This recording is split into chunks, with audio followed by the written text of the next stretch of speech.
Assalamualaikum warahmatullahi wabarakatuh. Kami dari kelompok 4 dengan anggota saya, Devi Nurmalasari, NIM 1021900108 dan rekan saya Umul Wadah, NIM 10219082. Melalui video presentasi ini, kami akan mempresentasikan tugas mata kuliah Hukum Pidana dengan tema kesengajaan.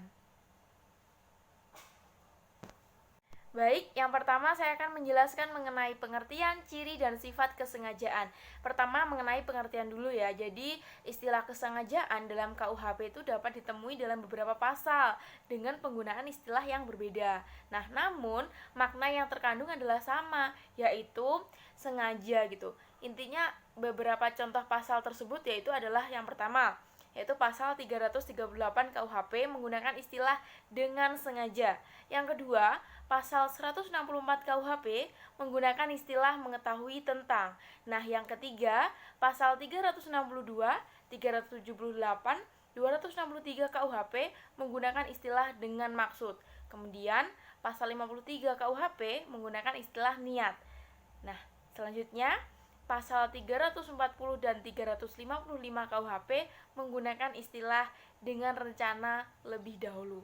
Sebenarnya ya, secara yuridis formal dalam KUHP tidak ada satu pasal pun yang memberikan batasan atau pengertian tentang apa yang dimaksud dengan kesengajaan. Kemudian, apa dong arti dari kesengajaan itu? Jadi dapat dipahami bahwa kesengajaan itu adalah menghendaki dan mengetahui apa yang dilakukan. Jadi dapat dipahami secara singkat bahwa sengaja itu adalah menghendaki dan mengetahui apa yang dilakukan. Kalau kita menghendaki atau menginginkan serta kita tahu atau mengetahui apa yang dilakukan, nah itu yang dinamakan pengertian dari kesengajaan. Kemudian saya akan menjelaskan mengenai sifat kesengajaan. Jadi sifat kesengajaan itu ada dua. Yang pertama adalah kesengajaan berwarna. Nah, dapat dipahami bahwa kesengajaan itu berwarna dan kesengajaan melakukan sesuatu perbuatan mencakup pengetahuan si pelaku bahwa perbuatannya melawan hukum atau dilarang. Jadi pelaku itu tahu bahwa perbuatannya dilakukan itu melawan hukum gitu. Nah, jadi harus ada hubungan antara keadaan batin si pelaku dengan melawan hukum perbuatannya. Nah, dikatakan bahwa sengaja di sini berarti dolus malus yang artinya sengaja untuk berbuat jahat. Jadi, menurut pendirian yang pertama, untuk adanya kesengajaan perlu bahwa si pelaku menyadari bahwa perbuatannya dilarang. Jadi, si pelaku ini cukup tahu bahwa perbuatannya ini dilarang tapi tetap dilakukan. Nah, ini yang dimaksud dalam sifat kesengajaan berwarna. Yang selanjutnya adalah kesengajaan tidak berwarna. Nah, perlu diketahui bahwa kalau dikatakan bahwa kesengajaan itu tidak berwarna, maka itu berarti bahwa untuk adanya kesengajaan cukuplah bahwa si pelaku itu menghendaki perbuatan yang dilarang itu.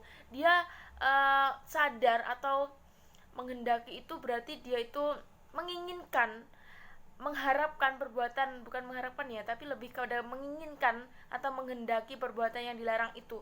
Cukup dengan itu yang dimaksud kategori dalam kesengajaan tidak berwarna. Nah, jadi ia tidak perlu tahu bahwa perbuatannya terlarang atau sifat melawan hukum. Nah, ini cukup berbeda dengan sifat yang pertama tadi. Kalau sifat pertama tadi cukup dengan pengetahuan hukum saja bahwa perbuatan itu dilarang. Tapi yang kedua ini beda, nggak gitu. Yang kedua ini adalah bahwa si pelaku ini cukup menghendaki perbuatan yang dilarang itu. Nah, ini masuk ke dalam sifat kesengajaan tidak berwarna.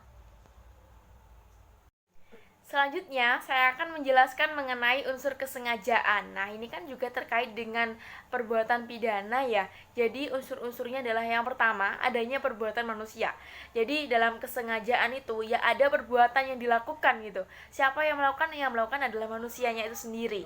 Nah, yang kedua adalah yang memenuhi dalam rumusan undang-undang. Jadi ada keterkaitan dengan undang-undang. Dan yang ketiga adalah bersifat melawan hukum atau syarat material. Jadi perbuatan yang dilakukan itu tadi atau tindakan yang dilakukan itu adalah bersifat melawan hukum. Selanjutnya, saya akan menjelaskan mengenai teori-teori kesengajaan. Yang pertama ada teori kehendak. Nah, menurut teori ini, seorang yang dianggap sengaja melakukan suatu perbuatan atau pidana apabila orang itu menghendaki dilakukannya perbuatan itu. Nah, dengan demikian, seseorang dikatakan telah dengan sengaja melakukan suatu perbuatan pidana apabila dalam diri orang itu ada kehendak untuk mewujudkan unsur-unsur delik dalam rumusan undang-undang. Jadi adanya kehendak atau menghendaki suatu perbuatan itu dimasuk ke dalam kategori teori kehendak. Namun tidak hanya itu saja, dalam teori kehendak sendiri itu juga dibagi lagi. Yang pertama ada determinisme yang berpendapat bahwa manusia tidak mempunyai kehendak bebas. Manusia melakukan suatu perbuatan didorong oleh beberapa hal, baik yang berasal dari dalam dirinya maupun dari luar dirinya. Jadi kehendak yang dilakukan itu tadi itu bisa dikatakan ada dorongan faktor intern dan ekstern. Kalau intern itu ya dari dalam dirinya, kalau ekstern itu dari luar dirinya.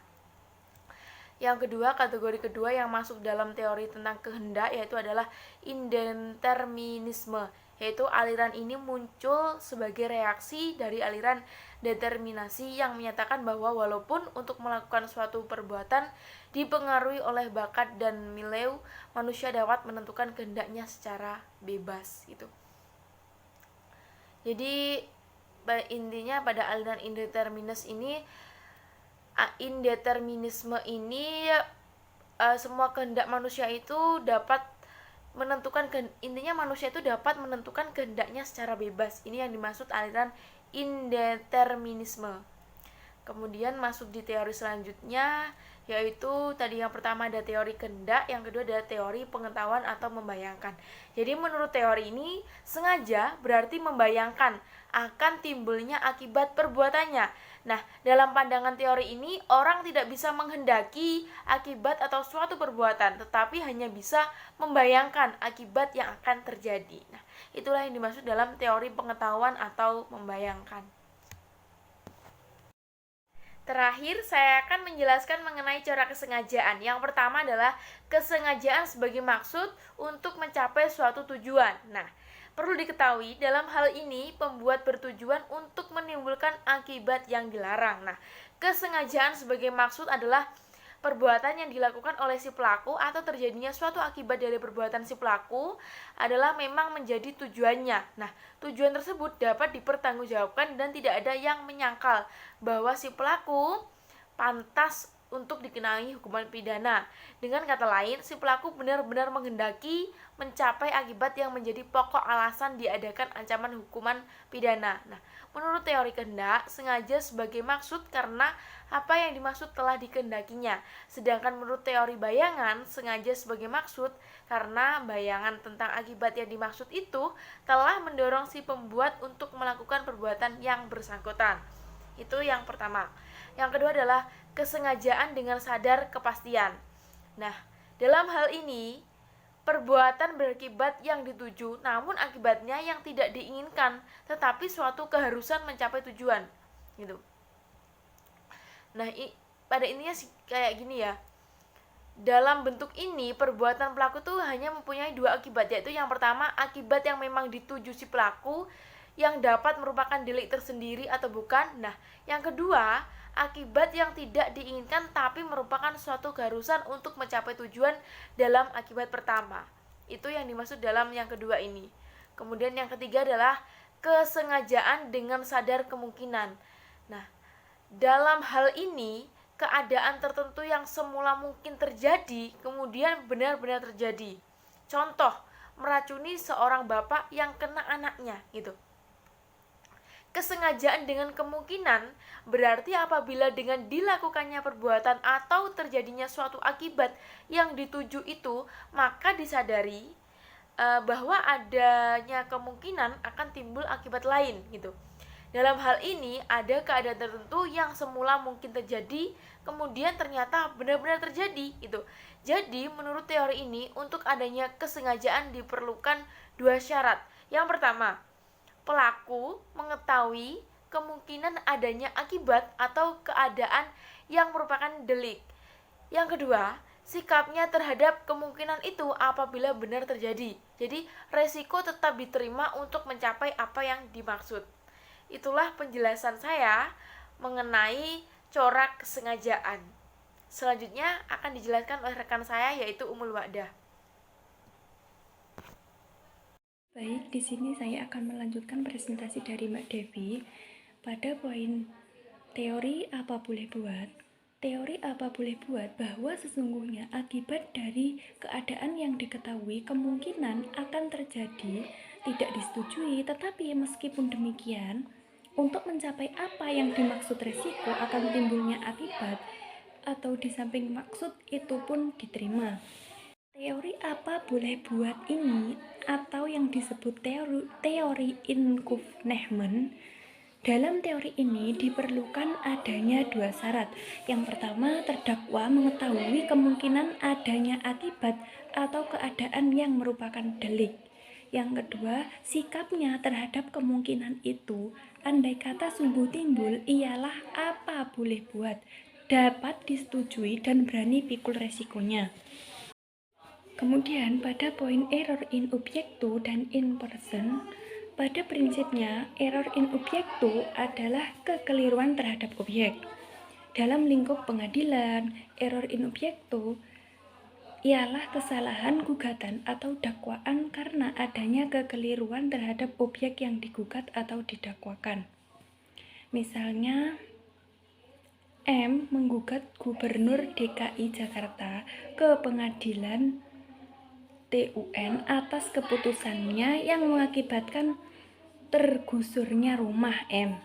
Dalam kasus tersebut, objek yang disengketakan penggugat adalah SK nomor 888, padahal pemerintah penggusuran tersebut dikeluarkan melalui SK nomor 785. Bukan SK nomor 888. Kesalahan atas objek yang disengketakan tersebut dimaksud dengan error in objecto. Selanjutnya, error in person. Secara umum, error in persona atau exposito in person dapat diartikan sebagai kekeliruan mengenai seseorang. Dalam konteks peradilan, error in person dapat diartikan sebagai kekeliruan atas orang yang diajukan sebagai tergugat melalui surat gugatan atau terdakwa melalui dakwaan. Dalam lingkup perdata, Muhammad Yahya Harahap dalam buku Hukum Acara Perdata tentang gugatan, persidangan, penyitaan, pembuktian, dan putusan pengadilan mengklasifikasikan error in person menjadi yang pertama, diskualifikasi in person. Diskualifikasi in person terjadi jika pihak yang bertindak sebagai penggugat merupakan orang yang tidak memenuhi syarat. Diskualifikasi disebabkan penggugat dalam kondisi tidak mempunyai hak untuk menggugat perkara yang disengketakan, salah satunya. Kemudian error in person yang kedua yaitu salah sasaran pihak yang digugat. Bentuk lain error in person yang mungkin terjadi adalah keliru menarik orang sebagai tergugat. Misalnya, yang menjamin uang adalah A, tetapi yang ditarik sebagai tergugat untuk melunasi pembayaran adalah si B. Dan yang terakhir, gugatan kurang pihak. Kondisi ini dapat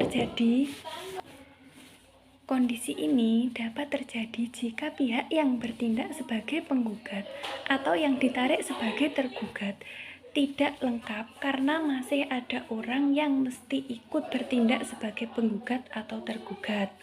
Mungkin hanya itu yang dapat kami sampaikan. Kurang lebihnya mohon maaf. Wassalamualaikum warahmatullahi wabarakatuh.